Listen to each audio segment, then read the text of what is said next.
I've received a ton of suggestions for a Gungnir Only run over the years, and haven't ever considered doing one because, well, the weapon just isn't that great. Or at least up until recently. Oh, that's big. Oh, that's big damage. Now, while this example was cherry-picked, the weapon did indeed get a buff. As of 1.4.4, the Gungnir has more range and deals an extra 20 points of damage. But will that be enough to beat every boss in Terraria Master Mode? Let's find out. I won't bother showing pre-auto because even in Master Mode, it was a piece of cake for this weapon. And since you guys have already seen the Destroyer fight, we'll be starting at Queen Slime. Thanks to the new range buffs, the Gungnir performed super well in this fight. This kind of works if you just fall with it. There we go. Okay, we did it. Pretty solid weapon for that fight, honestly. Hard mode hasn't been too bad for this weapon thus far, but Skeletron Prime would be a different story. While this weapon has more range than many other true melee options, you still have to get in relatively close to deal damage, which becomes an issue when dealing with things like Prime's laser. Since the lasers are so fast, at a close range it is quite difficult to dodge them, especially while trying to also get damage in. And despite having nearly 70 defense, Master Mode Prime was still dealing significant damage to us. But after some careful play, we took the limb down and made it through the rest of the fight. While the lack of range was quite rough before, it would only get worse for the twins. Take all the shortcomings we talked about with Prime, and add in the very annoying fact that you're consistently just pixels away from landing hits throughout this fight. Oh, and you also get punished much more from getting hit, thanks to the curse debuff applied by Spasmatism. Fortunately, I had a pretty cool way to mitigate this debuff. By bringing a bucket of honey into the fight, I could place it on top of my character and very quickly pick it back up to gain the honey buff whenever and wherever I want throughout the fight. For those unaware, regenerative buffs significantly counteract damage over time debuffs and can even nullify them. Now, yes, I know as of 1.4.4, you can just buff with honey bottles in your inventory, but we're going to pretend like that hasn't been added yet. And besides, this is a way cooler way to do it, and it gets the job done just fine. Or most of the time. No. The stupid honey! No! Well, it did get rather dicey at the end. I managed to defeat the boss just fine without throwing the whole fight by misplacing the honey. After upgrading our loadout, I went into the Plantera fight. And, well... Oh, you're right there. Whoa! Okay. Off to a really bad start. That one doesn't count. By checking my map, I was able to skillfully avoid suffering massive damage at the start of the fight and made it to phase 2 on my first try. At which point, we discovered another one of Gungnir's pitfalls. While this weapon has solid range for a true melee weapon, what it doesn't have is coverage. It has a very skinny hitbox, which can make crowd control scenarios rather tricky. The tentacles in phase 2 took advantage of this and were rotating around Plantera to get hits on me. Thanks to the chlorophyte set, I was able to manage, but it was extremely difficult to space with the Gungnir, avoid Plantera, and also keep an eye on the tentacles. In the end though, what really was my downfall was my own laziness. I was too lazy to fill in the holes in the side of the arena, and yeah. Was this death enough for me to overcome my laziness and fill in the sides?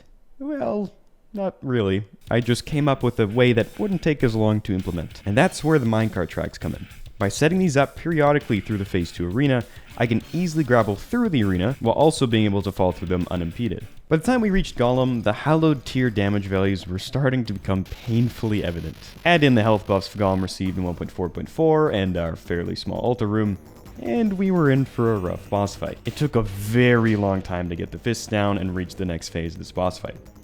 And it's not like I could just tank the boss either, as it was chunking my health. This was unironically one of the most difficult bosses we had done so far in this challenge.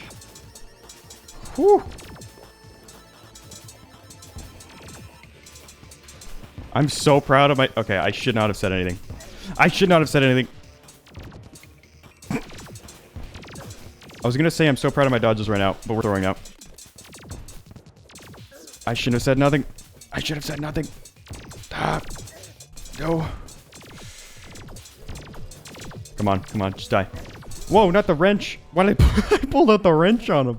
Rather than going the beetle armor route like I normally do, I went for a hybrid armor setup, making use of the Valhalla breastplate and leggings and the Hallowed Mask. This should give us similar damage values to the offensive beetle set, while also giving us very solid sustainability thanks to the Valhalla regen. I also purchased the Shinobi shirt because with the massive health pools of these endgame bosses, I figured it might be necessary to even have a chance at taking them down. Now, you're probably wondering how I managed to get enough medals for this with just the Gungnir, And well, it just took several hours of grinding and a couple hoiks. And with that, we're ready to tackle Dukefish Run. The first couple attempts, I made the mistake of not using a secondary platform, which really came back to bite me when the Cthulhu natives started spawning.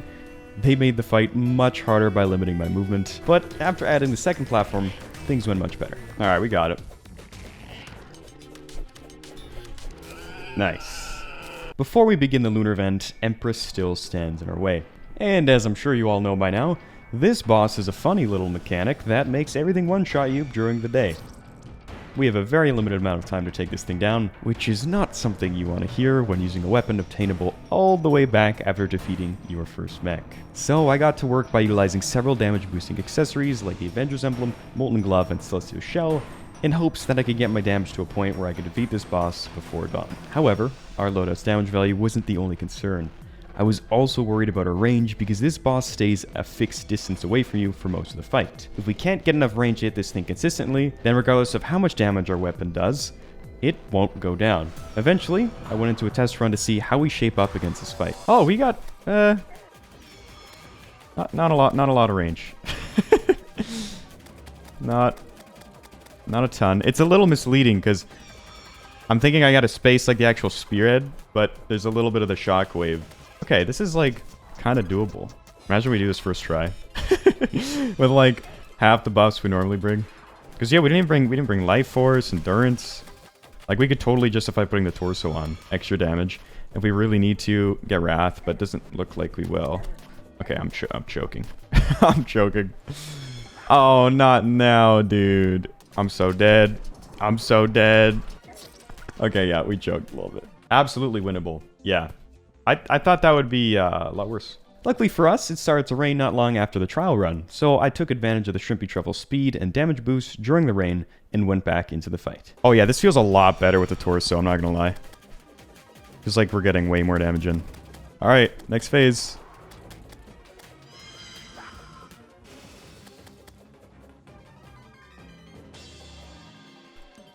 What? I clicked my run up Discord in the hotbar. Oh my god. Okay, it's fine. It's fine. It's fine. We're chilling. Oh, did that hit the... I think that fallen star might have just hit Empress. I'm pretty sure it just lost a big chunk of health there. That's been happening so much recently. Oh my... Did that happen again? I can't tell. You guys will have to look. I'm not looking at the health bar. It's not like a pre-hard mode boss where it'll just die instantly. But I'm pretty sure it just got sniped. We still got like 3 minutes left. Huge. The rain's gone. We got it though. We got it. Easy. Easy dub. Easy dub. We don't choke here. We don't choke. And to everyone's surprise, we beat it on the second try. After quickly dealing with the cultists, there was just Moonlord left. And if there was ever a boss that would make this challenge impossible, it would be this one. With an insane health pool of 277,000, the ability to self-heal, and high damage attacks, our odds of beating this thing didn't seem great. Alright, how much damage are we doing? About 1,000. About 1,000. Oh, we can kill the things. I thought they had way more health. I'm so glad we can kill those. That, like, makes this possible. It's gonna be hard, but doable. After an incredibly tense 13 minutes, we finally opened up the core. It's just the core. But how am I gonna hit this? So this is what we did with our other playthrough, with the tools only. I don't know if it's gonna work here, though. What if I just take it on a ride? I think we abandon arena here. We don't need the asphalt. Let's just go. There we go. Now we're in range. Okay, this is working. It's working. Yes. Now, problem is when we gotta turn around.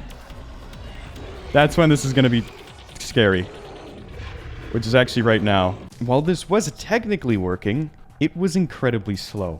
Despite my best efforts to kill the leeches, whenever we needed to turn around, Moonlord would still heal back a substantial amount of health. So it was only natural that our buffs would run out, which in turn made the fight take even longer, because we were now dealing even less damage than before.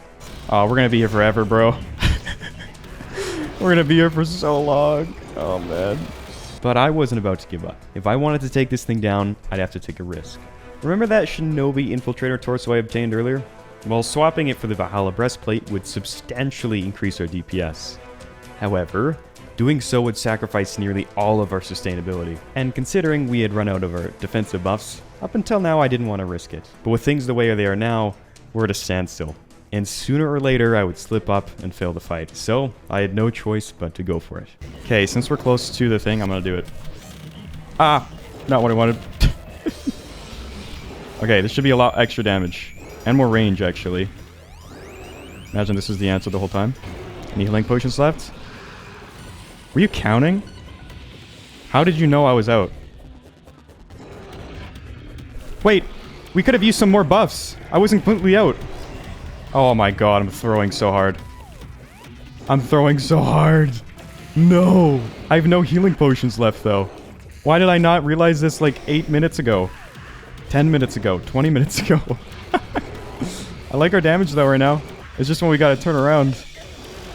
That's when we're gonna cry. Okay, we're at the dungeon. Yeah, turn around as soon. I'm gonna try and stall a little bit, so I don't have to turn around as soon. Because yeah, it's about to go down. Come on! Die! It's over for you! Leave this place! Come on! Come on! We have to turn around, like, right now. Oh, you're so dead. Oh, it's over. Easy! Come on! Let's go! I'm so glad I didn't give up. Dude, imagine if we gave up there, like, halfway through. Gungnir Only! Subscribe for more challenges like this one.